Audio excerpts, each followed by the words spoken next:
减肥最常见到的困扰就是停滞期，减到一个阶段，怎么样都下不去了。对，这个几乎每个人都会遇到了，身体会以为你遇到一些灾难啊，它会保护你，不要一直体重往下掉，所以把你的新陈代谢降低。遇到停滞期不要难过，它是好事。我曾经有一个病人1年的时间从128公斤瘦到59公斤他全身像皮衣挂在身上一样，整个都垮掉了。对，遇到停滞期没有关系，不要紧张，维持瘦下来的体重，不要让它反弹复胖，维持住这个体重的时候，你的皮下那个胶原蛋白慢慢会去填补那个瘦下来的空隙。这样的情况底下呢，你的皮不会太松太垮，给身体一段调试的时间，大概1个月2个月以后，慢慢再下一个阶段再往下进行。欢迎您来到健康大前线，我是节目主持人钱子。很多人都要问说，哎呀，减肥怎么这么难？到底有没有什么方法可以一劳永逸？今天我们要告诉你用一种简单、科学、可持续的方式，让你的减肥之路走得更顺畅。为您邀请到的是国内的减肥权威邱正宏医师，欢迎医师。先生好，各位观众大家好。医师，我相信YT 前面的观众现在一定很多人都在减肥，然后有些人是减肥到一半说我要放弃了。减肥最常见到的一个困扰就是停滞期，减到一个阶段，怎么样都下不去了。对，这个几乎每个人都会遇到啦。其实遇到停滞期也不要太紧张太难过。我常常跟我的减重门诊的客人病人讲说，停滞期是身体自然的反应，你知道吗？你长期的热量控制或者是增强热量的消耗，你知道身体会以为你遇到一些灾难啊干嘛的，对不对？吃不饱，它一直耗损，它会保护你，让你不要一直体重往下掉，所以它就把你的新陈代谢降低。但是我常讲说，遇到停滞期不要难过，它是好事。好事。为什么？你观念要改变。我曾经有一个病人他呢1年的时间从128公斤。瘦到59公斤哇哦！对，那你以为是好事吗？没有他后来跑来找我，他困扰产生了，什么意思？他全身像皮衣挂在身上一样，整个都垮掉了。对，所以我常讲说，遇到停滞期没有关系，不要紧张，你只要维持瘦下来的体重，不要让它反弹复胖，然后呢，你维持住这个体重的时候，你的皮下那个胶原蛋白慢慢会去填补那个瘦下来的空隙。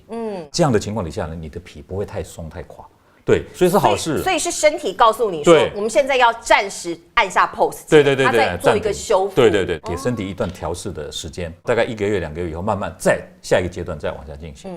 那美国梅约诊所有提过一个建议就是说，如果你遇到停滞期，你该怎么办？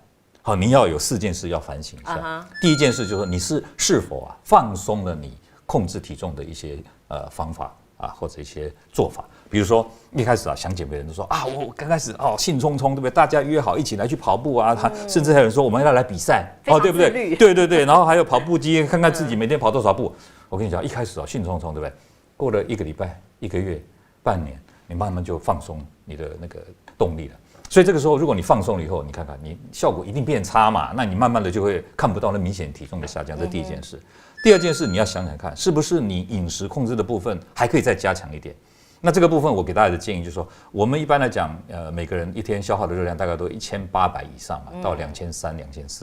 那一开始你要减一点嘛，减一点以后，你可能减到1600，但是1600遇到停滞期的时候，你就可以再往下降一点。变1200，变1200，不要低于1200，其实是安全的。那这是第二个。第三个就是运动量。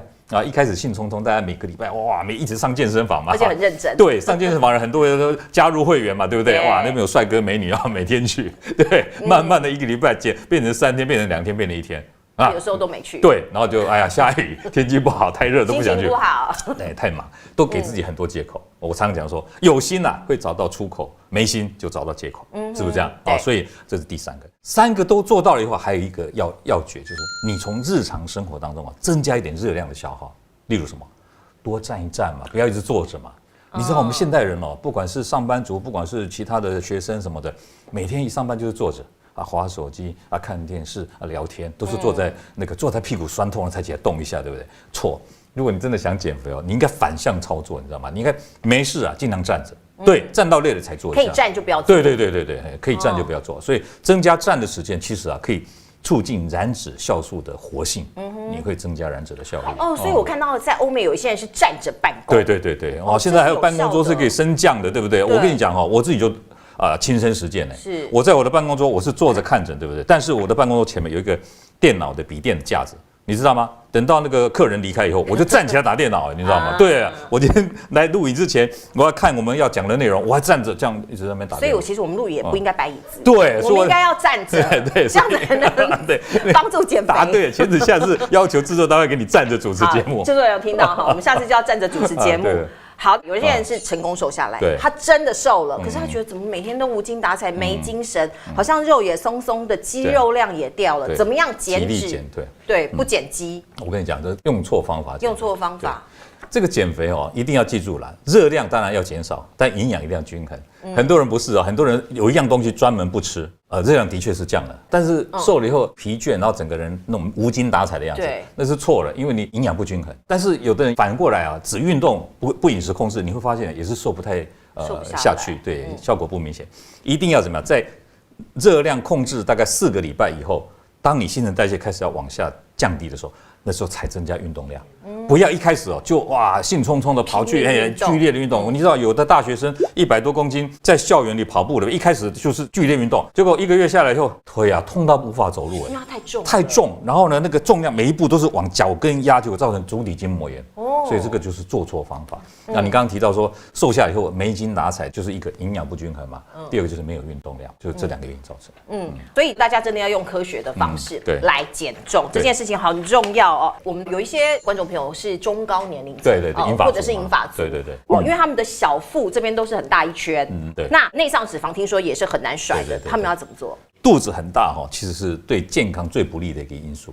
以前我们研究说，这个肥胖对慢性病增加、死亡率增加的这个影响，都是我们都用 BMI 嘛，记不记得？对。后来啊，医学研究发现说 BMI 不太能准确的预测死亡率跟慢性病的情况。为什么？因为很多人 BMI 很大，他很健康你知道有这种人吗？有吗？健美先生啊。对啊，健美先生他肌肉很大，他很重啊。对。可是他不是放在脂肪他撞在肌肉对不对？所以呢，脂肪才是对健康不好的东西嘛，肌肉是可以保护我们的。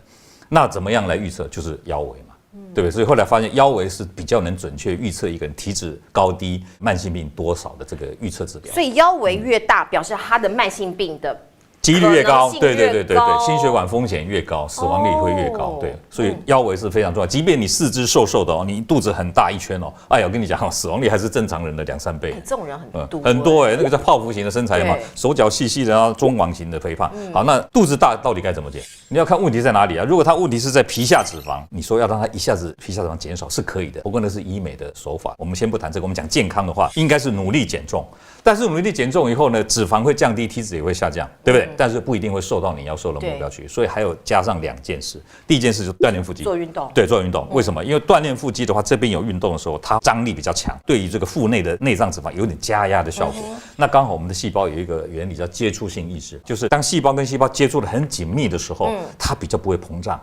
比较不会变大所以呢，你加强腹肌收缩的力量以后，内脏脂肪有受了一点压力，它比较不会无限制的膨胀。这个时候再加上努力的热量控制，我们所谓的热量赤字，那这样的话就达到这个热量负平衡的效果，脂肪细胞就该分解分解之后呢，有可能就越来越小，那这样就达到瘦腹部的效果。让你这一圈的油不见，然后它的这个肌肉增加，肌肉量增加，对不对？脂肪减少，甚至体积也消下去。那最后一招什么？外力加压。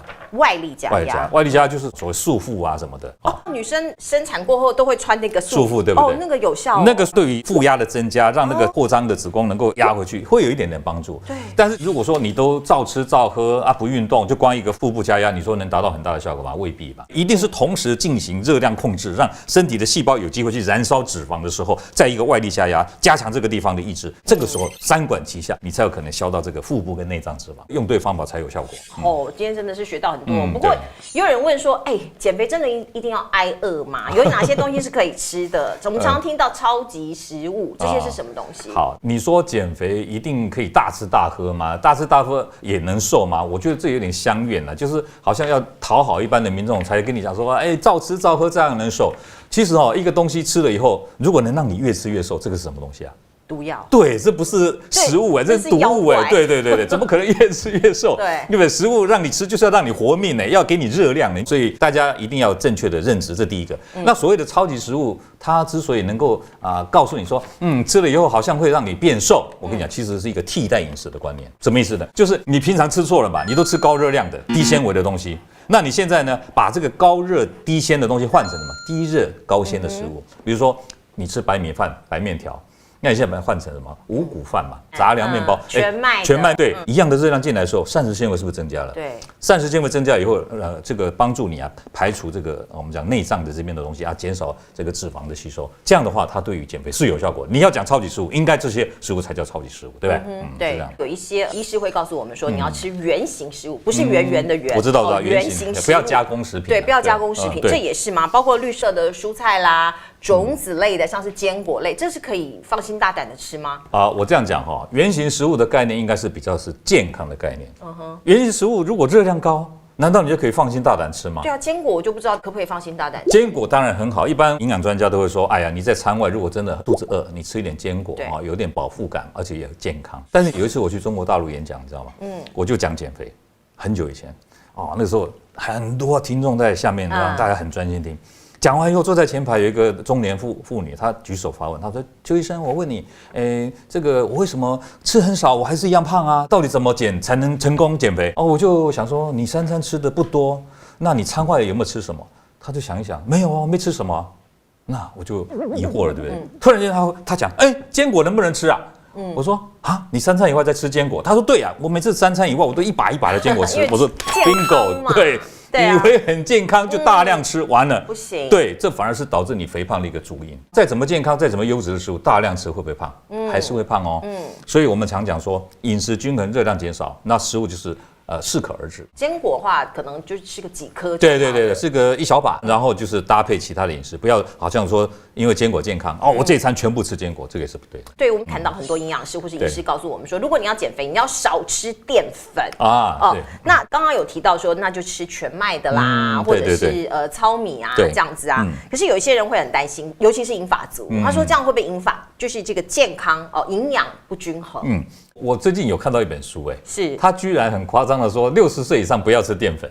有人这样讲对不对？有这一本书。当然，我就拍了一个影片，我驳斥他了。我说，我们的食物当中有淀粉、碳水化合物，也有蛋白质，也有脂肪，对不对？其实它提供的热量以外，还提供了一个营养素的来源嘛。那我们今天呢，要减重，是不是把热量降低？对。那营养要均衡嘛。是。那假设今天这个食物它提供的全部都是热量，那我们是不是适度的减少就可以达到减肥的效果？其他的营养素、蛋白质、脂肪都还一样的话，营养就够了嘛，对不对？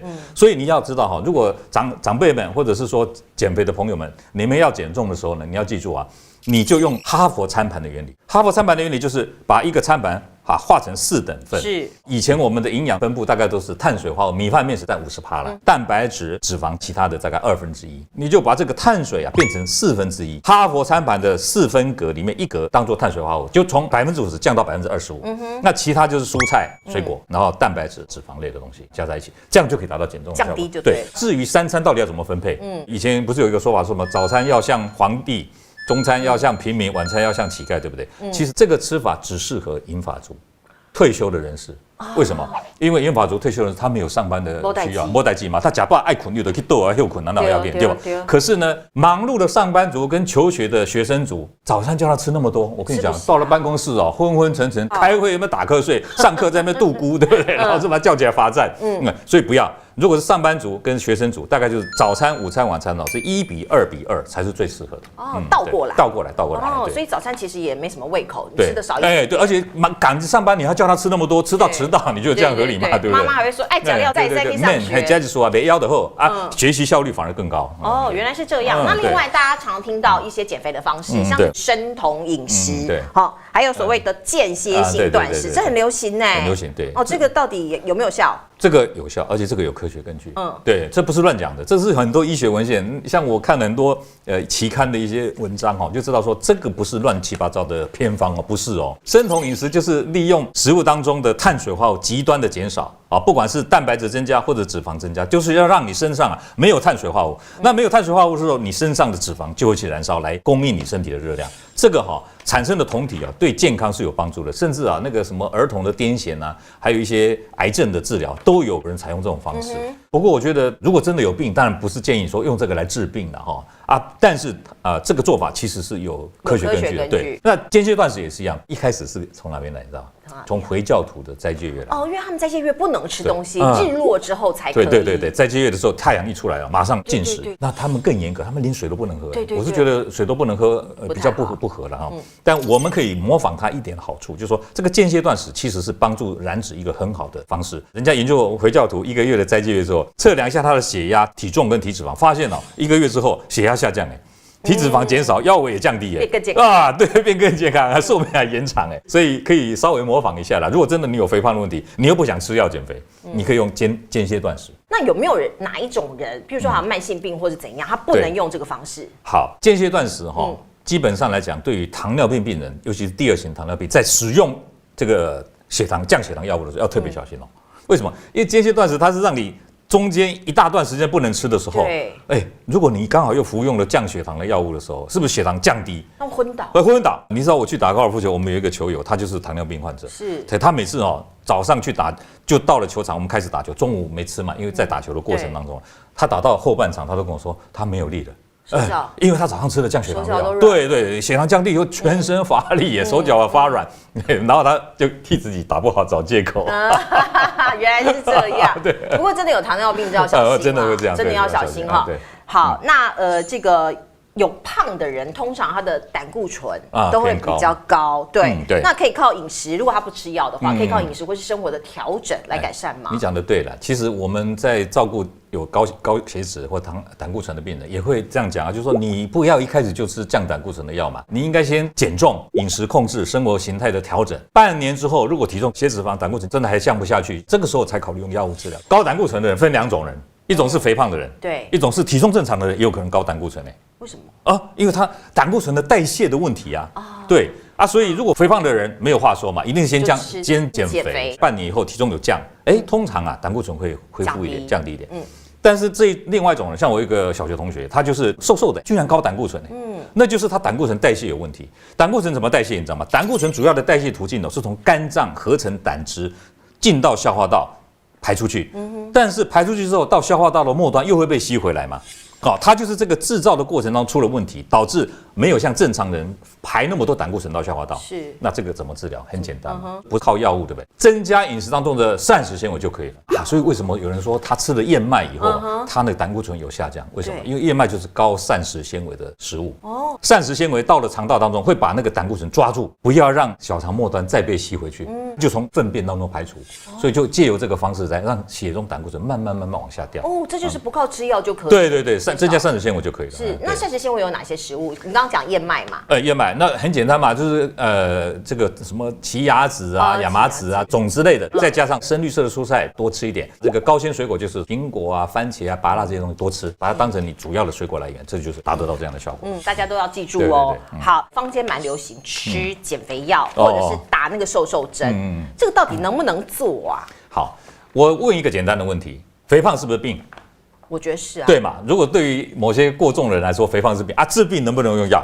当然要用药对，答案就出来了嘛，对不对？如果这是肥胖病，当然是可以用药物来治疗嘛。只不过是你讲的是很多人明明不胖，他还要瘦，有没有这种？譬如说才50公斤，他就要瘦到42公斤，对，就是为了美貌为了身材为了上镜头明明不胖他还要瘦，他就会用药物来减肥，对不对？那所以这个时候呢，就是牵涉到这个，它不是病，但是却用药物来治疗，对吧？应该是这个概念吧？对。那基本上来讲呢，只要这个药物达成的效果带给你健康上的好处超过它的副作用，你也能接受，这样基本上就可以用。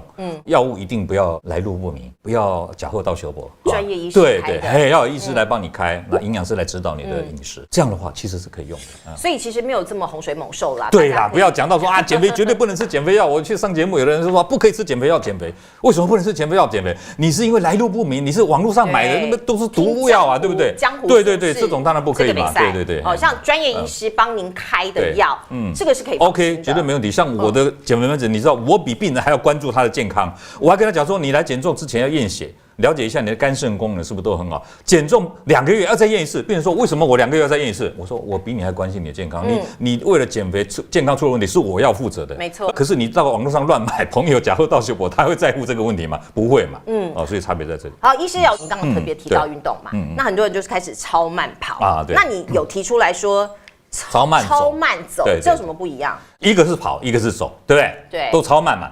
那跑跟走差别在哪里？就重点在这里。跑的时候会2只脚同时离地啊，对，走不会嘛，一定有一只脚在地上嘛。对，好，那这重点就在这个地方。因为我是亲身感受到这个问题所在。你知道我们医生有医生的赖群组，对不对？对。有一阵子超慢跑非常夯的时候，你知道我们那个赖群组有那个专门看那个脊椎关节复健的医生，他说：“天哪，最近为什么好多人都椎间盘突出、关节酸痛的病人怎么那么多？”然后问他们：“你到底在做什么？”超慢跑。对，所以就是跟你讲说，超慢跑不是适合所有的人。没塞乱走，方法不对吗？应该是说它本身关节就不好。OK， 所以我常讲超慢跑适合什么人？适合稳定功能很好、健康的人，膝关节脊椎关节没有问题的人，你可以超慢跑，我给你拍拍手，没问题。但是如果这些地方有问题，平衡能力又不好，肌肉又退化，有肌少症的问题，你不要一开始就去超慢跑，你先从超慢走开始。超慢走就是像太空漫步这样，有没有？这样一只脚离开地面，好放下去，另外一只脚再起来，这样放慢动作，就这样一直走，你知道吗？这样走，时间久一点，跟超慢跑的功能不相上下。也会流汗吗？也会流汗哦，也会流汗。对，所以而且我还建议说，如果稳定度不好的人，甚至可以在前面放个椅子的背在那边，如果万一有点摇晃，就赶快抓一下，手可以扶一下对，兼顾安全又简单有效的做法。所以可以从超慢走先入门，对，如果是很稳定，再超慢跑都没关系。对，肌肉壮了以后再来超慢跑嘛，对不对？这个真的很重要，尤其是银发族或者一些年纪比较大的朋友。对，那另外我们其实今天要讲瘦身方法真的太多，千万啊。可是像邱医师，真的他在医师界，因为我们在做新闻媒体，我们在电视台他的体态一直都维持得很好。那你要不要分享你自己的燃脂小秘诀？我跟你讲我很喜欢运动，我觉得燃脂最好的就是运动。对，运动你看像我平常这么讲好了，我如果会打高尔夫球，我就去打球，也是一个很好的运动啊。天气不好不能打球的时候，我在家里我骑单车。对，就是如果像我是单车可以骑出去啊，天气不好就架起来嘛，有个三脚架啊。如果有的人家里客厅小一点那单车放不下也不要担心，你就去买那个飞轮。有一种单轮的飞轮，坐着就可以骑，这个也一样可以达到燃脂的效果。所以我简单讲一句话，就是说，其实就是运动，就运动就可以帮助你燃脂。耐力运动是燃脂最好的方法。那阻力运动，像我有做健身嘛，阻力运动也可以增加肌肉量。增加肌肉量之后呢，你在不运动的时候，它也会帮助你燃脂啊？怎么说？因为我们的肌肉是维持体温一个最大的器官嘛。对，肌肉量大的人呢，像我们这样做的时候，他比较不会冷。因为它怎么样？它肌肉在帮它燃脂产热。肥肉也会啊。那是油，油不行。油只是保住你能量的一个器官嘛。可是它不会散发。它不会帮你燃烧热量，除非它是棕色脂肪。OK。有机会再跟你谈，棕色脂肪也可以帮助我们在休息不动的时候，也能帮助你燃脂。所以为什么讲有人易胖体质，有人易瘦体质？像我就是易瘦体质。我吃不太胖的。你好 lucky 没有，那是锻炼出来的，你也可以，每个人都可以。可以锻炼出易瘦体质。可以锻炼易瘦体质是可以的。以后有机会再开一集跟大家讲这个易瘦体质怎么锻炼，对不对？OK。好，最后请邱医师给我们用一句简单的话告诉大家想要减重的朋友或者是减肥的朋友要怎么样建议？好，我不止一句，加码奉送。我第一句话就天涯何处无芳草，减肥怎能吃到饱？减肥怎么吃到？就是不要说吃到饱，因为怎么样？你要记得我们吃7分饱，包你活到老；饭吃5分饱，减肥快又好，对不对？所以第一句话叫天涯何处无芳草，减肥怎能吃到饱啊？第二个，春风又绿江南岸，想要减肥多流汗，对，运动才是这个燃脂跟健康最好的一个方法。好，最后一句话，有事没事多站站。甩掉脂肪很简单，什么意思？对，就是不要坐着，站起来你就不知不觉当中帮助你燃脂了。这个也不用成本对，完全不用，1毛钱都不用花，你听进去你就有收获了。好，今天非常谢谢邱正宏医师来为我们分享这么多的减肥的秘诀，谢谢大家收看，下个礼拜请持续锁定健康大前线，拜拜。